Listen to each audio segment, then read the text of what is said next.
आप देख रहे हैं पाकिस्तानी खबरों, तज्जियों, तबसरों और अंदरूनी कहानियों पर मुश्तमिल शो इरफान हाशमी और इब्राहिम राजा के साथ दो टोक। बिस्मिल्लाहिर्रहमानिर्रहीम। अस्सलाम वालेकुम, मैं हूं इरफान हाशमी और आपको प्रोग्राम में खुशामदीद कहता हूं। और हमारे साथ मौजूद हैं इब्राहिम राजा साहब। राजा साहब, अस्सलाम वालेकुम। वालेकुम अस्सलाम। इस प्रोग्राम शुरू करने से पहले मेरी आप तमाम सुनने और देखने वालों से दरख्वास्त है कि आप जाकर चैनल को ज़रूर सब्सक्राइब करें। हमारी जंग लगी हुई है पाकिस्तान में एल्गोरिथम्स के साथ। इस जंग को हमने जीतना है आपकी मदद से और इंशाल्लाह हम ज़रूर जीतेंगे। चैनल को सब्सक्राइब करें, वीडियो पसंद आए तो इसे शेयर भी कीजिएगा और इसे शुरू से लेकर आखिर तक देखें ताकि ये एल्गोरिथम्स को तो हम हराएं मिलकर। राय साहब, 3 खबरें जिस पर तफसील से हम बात करेंगे। पहली खबर, एक डील की बात की जा रही है। वो डील ये है कि इमरान खान मान जाएं और चले जाएं। अब ये किस लेवल पर बात हुई है दोबारा से और इस पर क्या इस वक्त वर्किंग चल रही है, इसकी तफसील अपने सुनने वालों के साथ हम शेयर करेंगे। और फिर पाकिस्तान तहरीक इंसाफ ने मफाहमत और मज़ाहमत, ये 2 चीज़ें साथ वो लेकर चल रही है। आज की तारीख में क्या डेवलपमेंट्स हुई हैं और मज़ाहमत और मफाहमत और इसका ताल्लुक अडयाला के बाहर धरने से कैसा है। दफ़ा 144 राय साहब रावलपिंडी में आज लगा दी गई है, कोई जा नहीं सकेगा। लेकिन हमने 3 दिन के अंदर जिस तरह से मरीम नवाज़ की जो कारकर्दगी है या जो भी उसे आप कहें कि जिस तरह से इन्होंने इनको लॉन्च किया, बनाया, बैठाया, संवारा और अब ये पंजाब को मिलकर सब चला रहे हैं, सारे अंकल्स और मरीम नवाज़।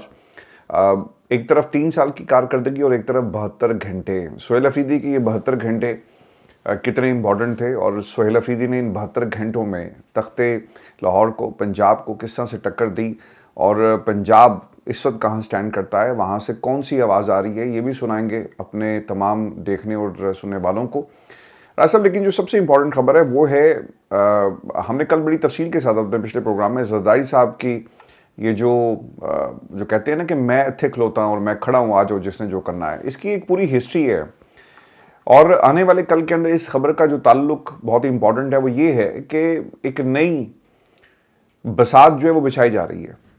उसके अंदर कुछ नए लोगों को सिस्टम में इंजेक्ट किया जाएगा। एक नए निज़ाम की बात हो रही है। पाकिस्तान में कॉलम नवीस वो लिख रहे हैं कि नया निज़ाम आ रहा है और नए निज़ाम के अंदर किसी वंडर बॉय की भी बात हो रही है। ये सब चीज़ें हो रही हैं, लेकिन सवाल यहाँ पे ये बनता है कि जरदारी साहब कि ये तेवर बदले हुए क्यों हैं। जरदारी साहब को क्या यकीन दिला दिया गया कि ठीक है जनाब, आप हमारे लिए कुछ करें, बदले में हम आपके लिए बहुत कुछ करेंगे, या डू मोर का मुतालबा इस लेवल पर भी हो रहा है।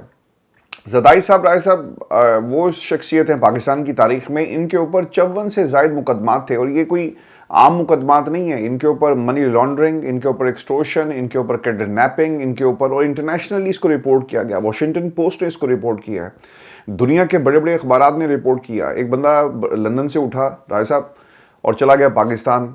उसकी बेटी माजूर थी और वो चाहता ये था कि वो पाकिस्तान में एक हस्पताल बनाए। ज़मीन इन्होंने एक्वायर कर ली और वहाँ पर हस्पताल तो नहीं बना लेकिन उसकी दुर्गत बना दी गई। 1990 की राय साहब ये बात है, जब उसकी टांग पर बम बांधकर उसको लेकर गए और ये तमाम चीज़ें उसने खुद यहाँ के हाई कमीशन, यहाँ की अपनी होम ऑफिस को और पाकिस्तान में सबको बताया था और फिर एयरपोर्ट पे उसका इंटरव्यू हुआ। इस किस्म के इल्ज़ामात इनके ऊपर लगे हुए हैं। तो ये वो जरदारी साहब हैं। जरदारी साहब क्यों ये कहते हैं कि भाईजान मैं खड़ा हूँ, और आपको लगता है ये कि इनको कंफर्मेशन दे दी गई है, ठीक है अगली बारी जरदारी, और जरदारी जो कहता है कि मैं सब पे भारी, तो ये अगली बारी वाली बात है? कुछ ऐसा आपको लगता है डेवलप होता हुआ? अब एक तो आसिफ अली जरदारी के बयान का ये जो उन्होंने भड़क मारी थी या खुद को बड़ा बहादुर साबित करने की कोशिश की थी, इसका नतीजा ये निकला। दूसरा, हाशमी साहब, आसिफ अली जरदारी की बहादुरी के मतलब उस वक्त पता चला था जब इन्होंने एक स्टेटमेंट दे दिया था एस्टैब्लिशमेंट के मतलब, और इन्होंने ये कहा था कि मैं ईंट से ईंट बजा दूंगा और एक फहरिस्त निकालूंगा, तुम आते हो 3 साल के लिए, हम सदाबहार हैं, सदाबहार रहने के लिए, और मैं तुम लोगों की ईंट से ईंट बजा दूंगा। और उसके बाद आसिफ अली जरदारी जो है ये फरार हो गए थे पाकिस्तान से, और जब तक इनका फिर एस्टैब्लिशमेंट के साथ तस्फिया नहीं हुआ ये वापस नहीं आया। अब इसके अंदर एक दिलचस्प स्टोरी ये भी है कि जिस वक्त ये आसिफ अली जरदारी ने ये बयान दिया तो इसमें नवाज शरीफ की मिली भगत थी, यानी नवाज शरीफ ने ये शह दी थी कि आपने ये स्टेटमेंट देना है जर्नैलों के मुतालिक GHQ के मतलब और इस्टेब्लिशमेंट के मतलब। और हाशमी साहब अगले दिन एक खाने पे मुलाकात तय थी आसिफ अली जरदारी और नवाज शरीफ की। तो जब इस्टेब्लिशमेंट का रिएक्शन आया, बड़ा सख्त रद्द-ए-अमल आया, तो नवाज शरीफ ने वो मुलाकात कैंसिल कर दी। चौधरी निसार अली खान ने भी नवाज शरीफ को समझाया कि ये मुलाकात आप इस वक्त कैंसिल कर दें। तो मैं गया खुर्शीद शाह साहब का इंटरव्यू करने, तो मैंने उनको जब कुरेदा इसके मुतलिक कि आसिफ अली जरदारी ने ये बयान क्यों दिया था और उसके बाद वो क्यों बैरून मुल्क चले गए, तो उन्होंने बताया कि आप नवाज शरीफ से भी तो ये सवाल करें कि नवाज शरीफ इस मामले पर ऑन बोर्ड थे और नवाज शरीफ इतने बुज़दिल थे, ये कोट अनकोट खुर्शीद शाह के अल्फाज हैं। उन्होंने कहा कि वो तो इतने बुज़दिल थे कि उन्होंने आसिफ अली जरदारी के साथ तयशुदा खाने पे जो मुलाकात थी, आसिफ अली जरदारी की स्टेटमेंट की वजह से ये कैंसिल कर दी। तो ये इनकी नाम नेहाद बहादुरी का आलम है। और आपको वो पता होगा, कल आपने कहा था कि वो पिस्टल वाला किस्सा भी सुनाएं और पिस्टल वाली स्टोरी भी सुनाएं कि आसिफ अली जरदारी और पिस्टल वाली स्टोरी क्या है। तो चूंकि आपने कहा है तो अपने व्यूअर्स के सामने रख देते हैं। हाशमी साहब, ये जिस वक्त मेमो गेट आया था, हुसैन अक्कादी अमेरिका में पाकिस्तान के सफ़ीर थे और मेमो गेट में सिटिंग DG ISI और आर्मी चीफ जनरल क्यानी उस वक्त आर्मी चीफ थे। तो ये सुप्रीम कोर्ट चले गए थे और वहाँ इन्होंने एफिडेविट जमा करवाए थे, हलफनामे जमा करवाए थे कि रियासत पाकिस्तान के और अफवाज पाकिस्तान के ख़िलाफ़ जो एक बहुत बड़ी साजिश हुई है मेमो गेट के सिलसिले में, और उसके मरकज़ी किरदार आसिफ अली जरदारी और इसी तरह हुसैन अक्कादी को करार दिया गया था। तो उस वक्त आसिफ अली जरदारी ने ये खबर जो है, ये खबर बाहर निकलवाई थी कि आसिफ अली जरदारी जो है ये ऐवान सदर में अपने तकिए के नीचे पिस्टल रख के सोते हैं और इनको ये ख़तरा है कि किसी भी वक्त जो है जनरल क्यानी मार्शल लॉ लगा देंगे। तो ये चाहते हैं कि जिस वक्त मार्शल लॉ लगे, 111 ब्रिगेड जो कि रावलपिंडी कोर मूव करती है, जब वो मूव हो तो इनके पास पिस्टल हो। तो ये नाम ने आज कहानियाँ इन्होंने मशहूर की, लेकिन असल हकीकत ये थी कि इन्होंने जनरल क्यानी को एक्सटेंशन दी। जनरल क्यानी को इन्होंने एक्सटेंशन दी ताकि किसी तरीके से जनरल क्यानी को रद्दमंद किया जा सके, राम किया जा सके। तो ये असल में इनकी बहादुरी के किस्से कहानियाँ हैं।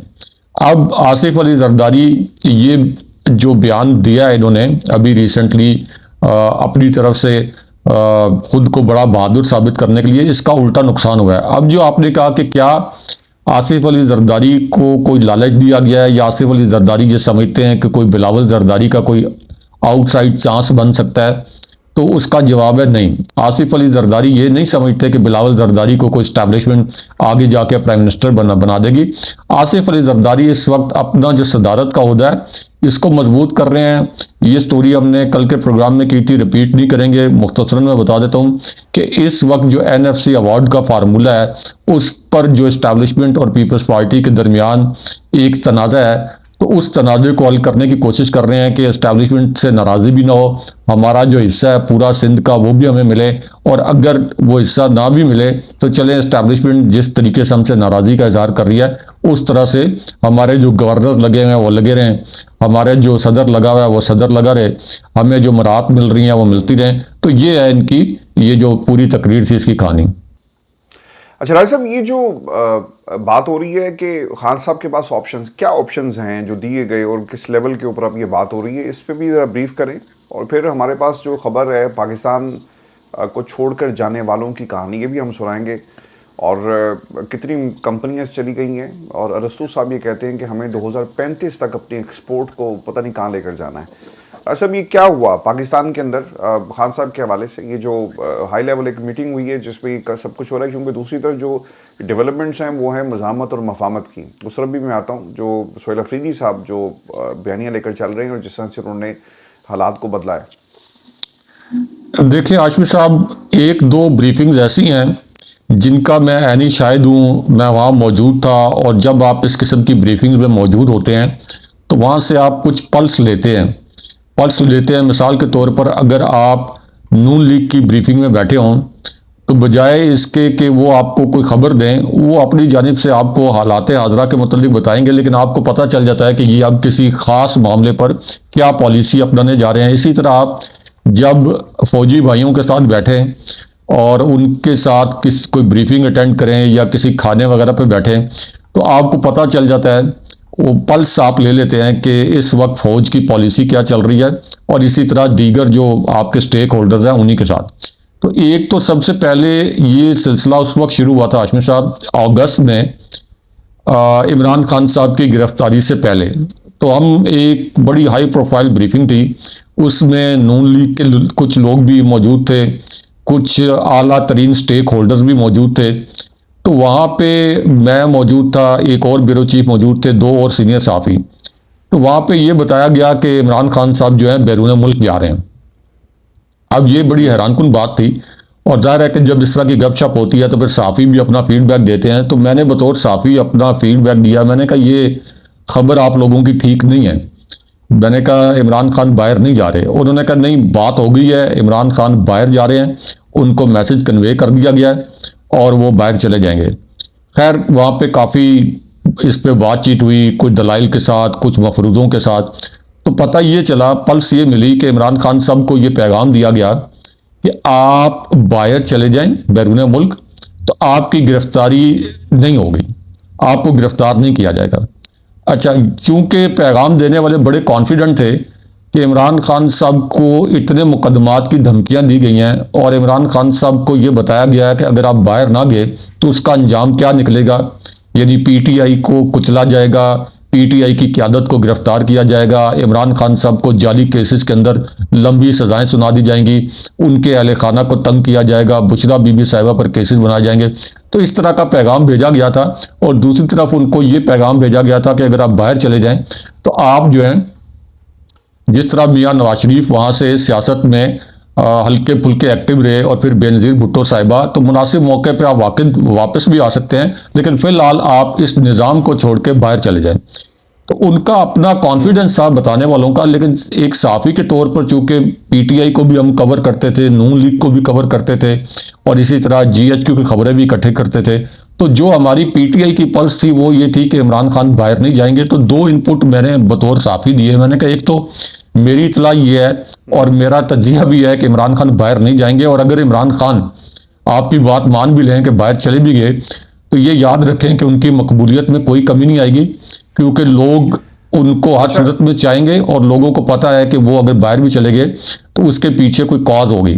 अच्छा जी, उसके बाद अच्छा इसमें मैं ना कुछ, जी जी प्लीज आप अपनी बात मुकम्मल कर लें। अच्छा, उसके बाद हुआ ये कि ये इमरान खान साहब की गिरफ्तारी से कोई 48 से 72 घंटे पहले की बात है। तो हमने मजाक में हमने कहा चलें शर्त लगाते हैं, देखते हैं कि क्या होता है।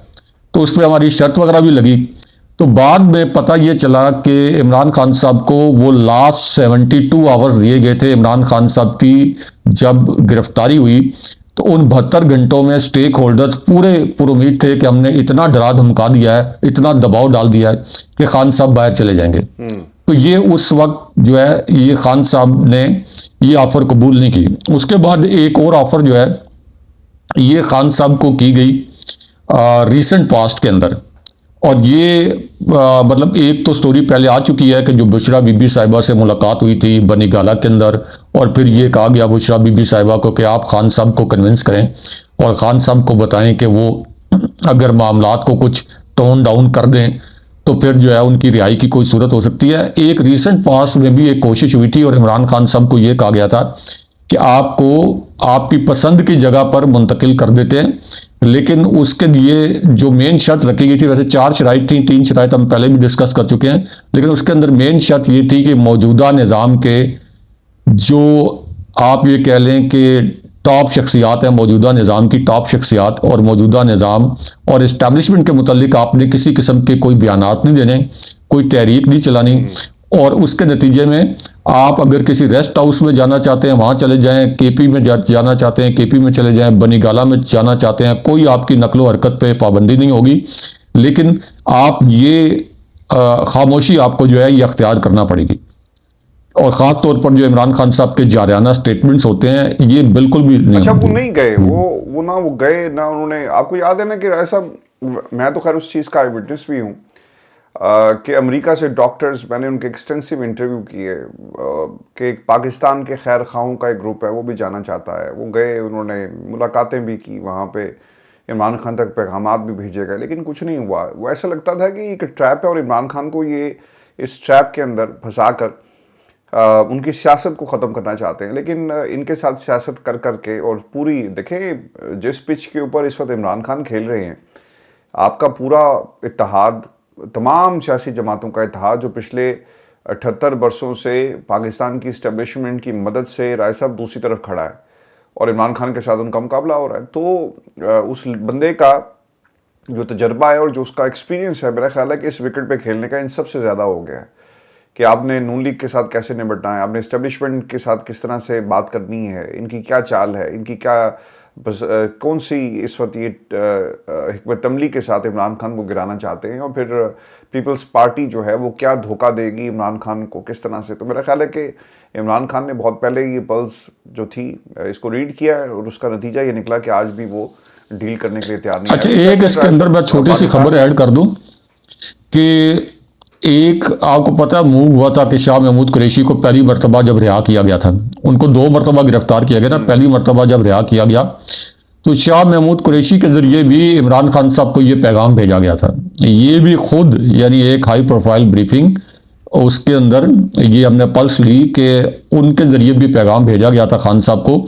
और शाह महमूद कुरैशी का भी ये ख्याल था कि अगर इमरान खान साहब, उस वक्त उनका ये ख्याल था कि बाहर चले जाएं, तो शायद पीटीआई को जिस तरह से क्रश किया जा रहा है, ये पीटीआई क्रश होने से बच सके और इमरान खान साहब की जान को जो खतरा हो सकता है, शायद वो मामला जो है वो टल सके। लेकिन इमरान खान साहब ने बाहर जाने से इनकार कर दिया था। और पाकिस्तान की मईशत के हालात राय साहब मैं अपने सुनने वालों के सामने हम रख दें, और हालात इसलिए ख़राब हैं क्योंकि एक ही उम्मीद है, और जमहूरियत पाकिस्तान में कैसे आएगी वो पाकिस्तान तहरीक इंसाफ जो है वो पूरा इसके अंदर जोर लगा रही है।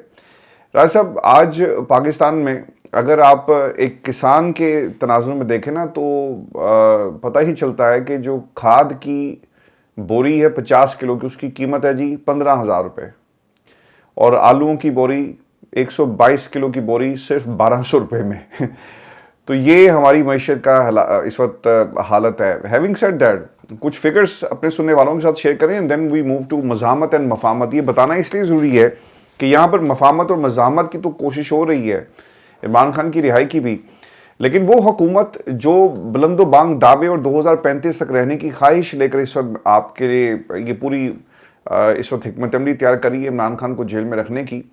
राज साहब, 2024 में 7,27,381 पाकिस्तानी बैरून मुल्क मुलाजमत की उन्होंने दरखास्तें दी हैं। नवंबर में 2025 में तकरीबन कोई 6,87,286 के करीब लोग बैरून मुल्क चले गए, 7 लाख के करीब। और इन 2 सालों के दौरान पाकिस्तान से 2,000 डॉक्टर्स, ये नंबर इससे ज़्यादा हैं, 5,000 के करीब डॉक्टर्स हैं, 11,000 इंजीनियर, 13,000 अकाउंटेंट्स जो हैं वो बाहर चले गए हैं। ये बहुत बड़ी अगर कहा जाए एक मैस इमिग्रेशन है जो पाकिस्तान से बाहर माइग्रेशन जो है वो हो रही है। फिर एक और रिपोर्ट आज पाकिस्तान के एक बड़े अखबार ने सोहेल अफरीदी को ऑब्वियसली फ्रंट पेज पे रखा है, और बिलावल की तकरीर को जो उसने की थी उसको नीचे उन्होंने लेकर गए। लेकिन वो जो रिपोर्ट कर रहे हैं वो बहुत इंपॉर्टेंट है कि साल 2022 से अब तक कुल 25 गैर मुल्की कंपनियां पाकिस्तान से या तो कारोबार मुकम्मल लपेट कर हिस्से अपने बेचकर यहाँ से जा चुकी हैं, या फिर उन्होंने अपने ऑपरेशंस को कम कर दिया है। रवां साल 2025 में अब तक 5 गैर मुल्की कंपनियां पाकिस्तान से जा चुकी हैं। पाकिस्तान से कारोबार लपेटने वाली गैर मुल्की कंपनियों का ताल्लुक फार्मास्यूटिकल से है, इंजीनियरिंग से है, केमिकल से है, IT, टेलीकम्युनिकेशन। राय साहब, यही तो चीज़ें होती हैं किसी मुल्क को आगे ले जाने वाली। ये जो एक्सपोर्ट है, रस्तू साहब ये कह रहे हैं, बसद एहतराम प्रोफेसर एहसन इकबाल मारूफ रस्तू साहब कहते हैं जी कि 2035 तक मैंने टाइम दो। इनके हर प्लान के अंदर ये था कि जनाब 5 साल कम होते हैं, 10 साल, अब ये 15 साल की बात कर रहे हैं। हैविंग सेड दैट, ये कैसे मुमकिन होगा? आपकी मईशत यानी 5 माह में आपने 858 अरब कर्जा ले लिया, और गुज़श्ता साल से 117 अरब रुपए ज़्यादा है, और रोज़ाना का तकरीबन 6 अरब रुपए ये बनता है। मईशत कैसे बेहतर होगी? आपकी सही तवज्जो इमरान खान को छड़ना नहीं है। इमरान खान बाहर ना आए, इमरान खान को अंदर रखो। इमरान खान को कैसे अंदर रखें? बहनें जो हैं वो दहशतगर्द हैं, बहनों के ऊपर वाटर कैनन इस्तेमाल करो। अगर सोहेल अफरीदी लाहौर जाएगा तो ये बात नहीं करेगा इस असम्बली के। इन्होंने उन इशूज़ को इशू बना दिया है जो कभी भी पाकिस्तान के इशू नहीं थे। जमहूरियत के अंदर राय साहब, पॉलिटिकल स्ट्रगल करना हर वर्कर का हक है, हर जमात का हक है। कल आप और मैं इनको कैसे जस्टिफाई करेंगे जब इनके साथ ये सब कुछ हो रहा होगा? क्या हम कहेंगे राय साहब ये सब कुछ हो रहा है लेकिन पाकिस्तान में मईशत का कोई पुरसान हाल नहीं, कोई बात करने को तैयार नहीं है।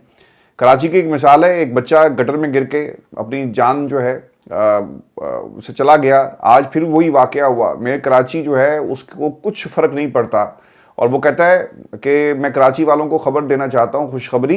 वो खुशखबरी क्या है? वो खुशखबरी ये कि हम बहुत जल्दी आपके लिए अंडरपास और सड़कें बना देंगे। ये खुशखबरी है राय साहब?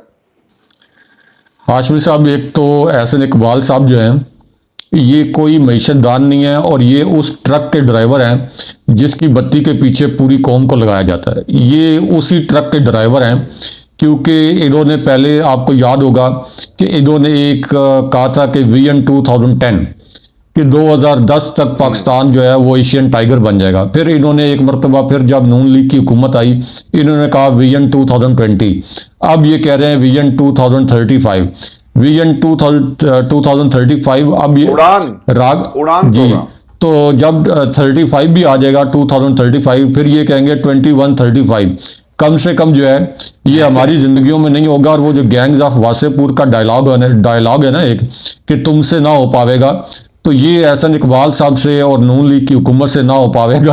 वो डायलॉग जरूर देखें, बड़े मजे का है। तो ये इनसे नहीं हो सकता। दूसरा, एहसन इकबाल साहब के मुतालिक नून लीग के अंदर एक बनाया गया है, एक परसेप्शन बनाया गया है कि ये बहुत काबिल आदमी हैं, बहुत जो है इंटेलिजेंट हैं और इनका बड़ा विजन है।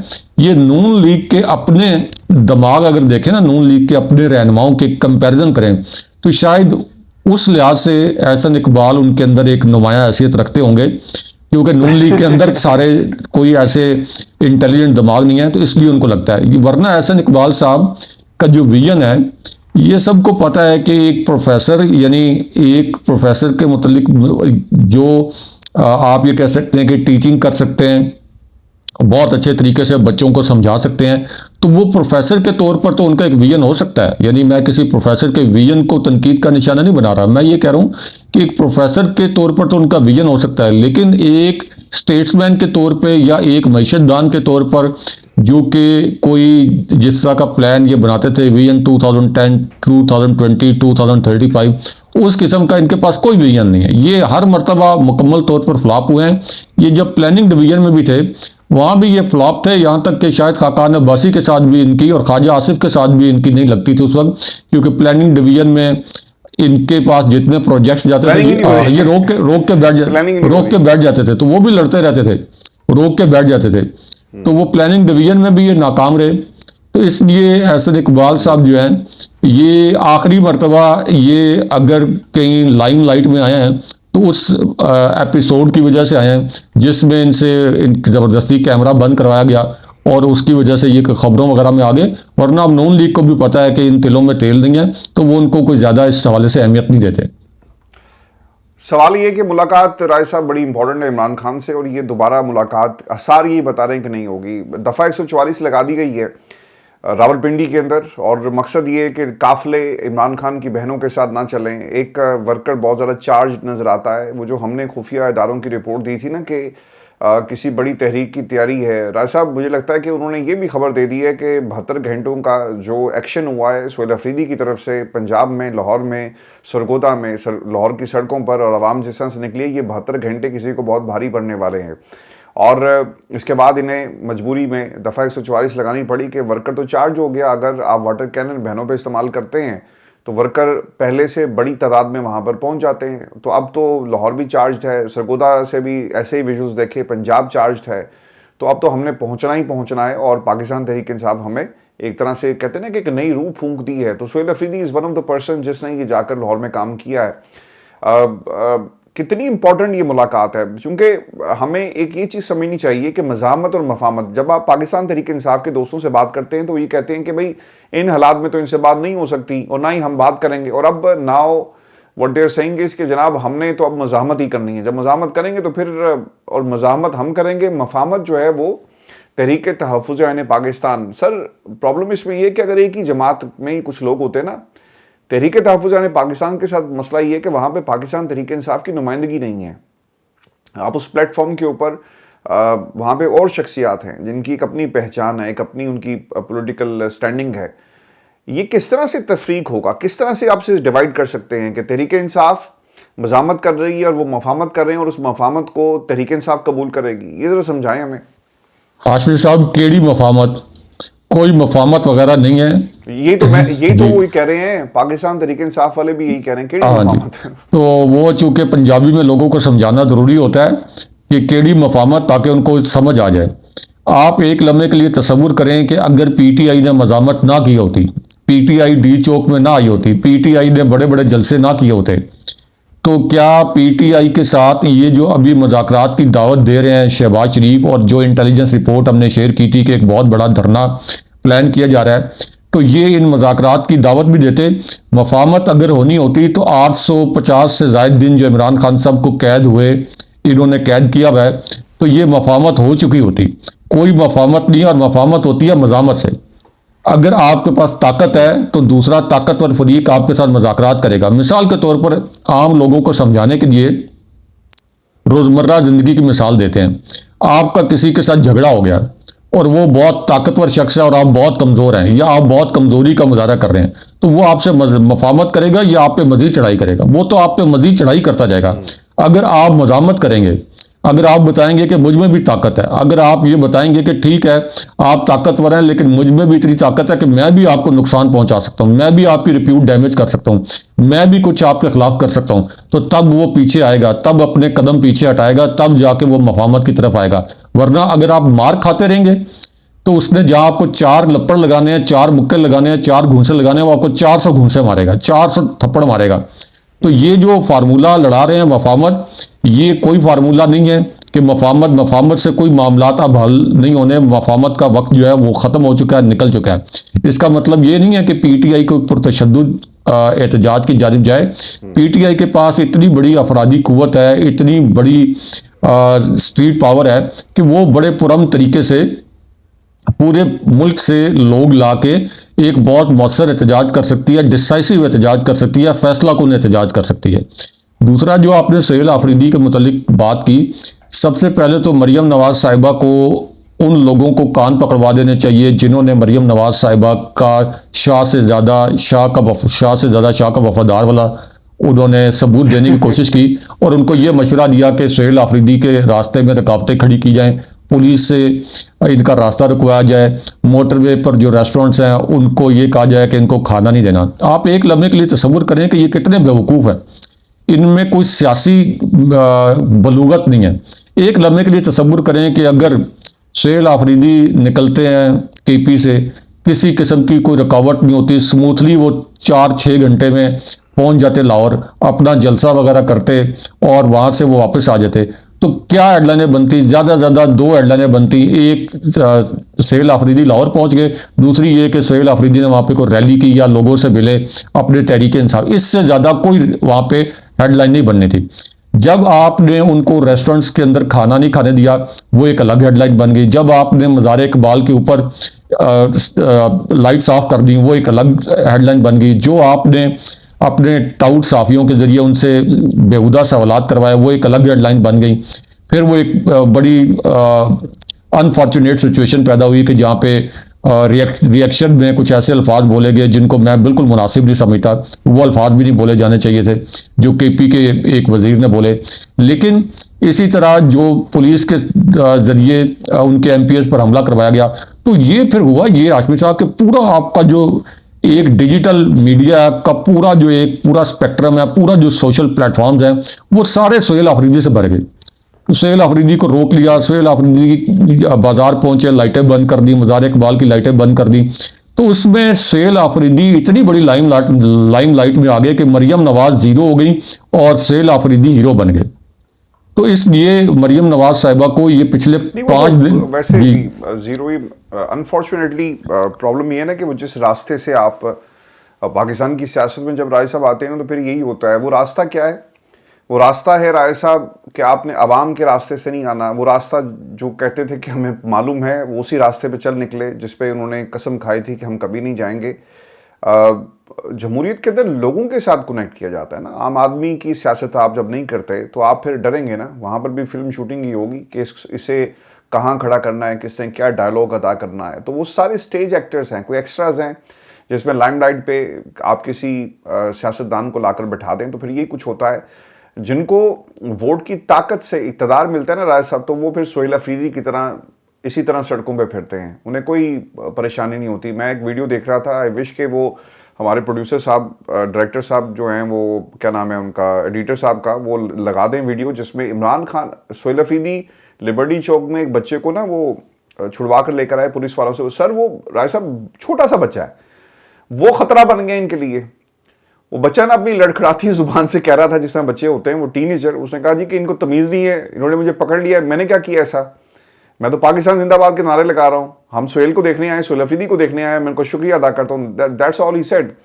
2014 में भी ऐसे ही वाकया हुआ, जब इमरान खान अपने वर्कर्स को छुड़ाने के लिए जो जहाँ पे धरना दिया हुआ था वहाँ से गए। तो ये जो आवाम के रास्ते से आता है उसे फिर खौफ नहीं होता, जो आवाम के रास्ते से नहीं आता ना राज साहब, उसके लिए जहाज़ भी होता है, उसके लिए सरकार भी होती है, उसके लिए सब कुछ होता है। देखें, एक के लिए एयरफोर्स का जहाज़ है और दूसरे के लिए आपने रेस्ट हाउसेस तक को बंद कर दिया पंजाब के अंदर। This is a drastic difference between the two. Viewers, ये हमारी आज की नशिस्त थी। अपने कमेंट्स भेजिएगा, चैनल को जरूर सब्सक्राइब करें। मुझे और राय साहब को इजाज़त दीजिए। अल्लाह ने के बाद।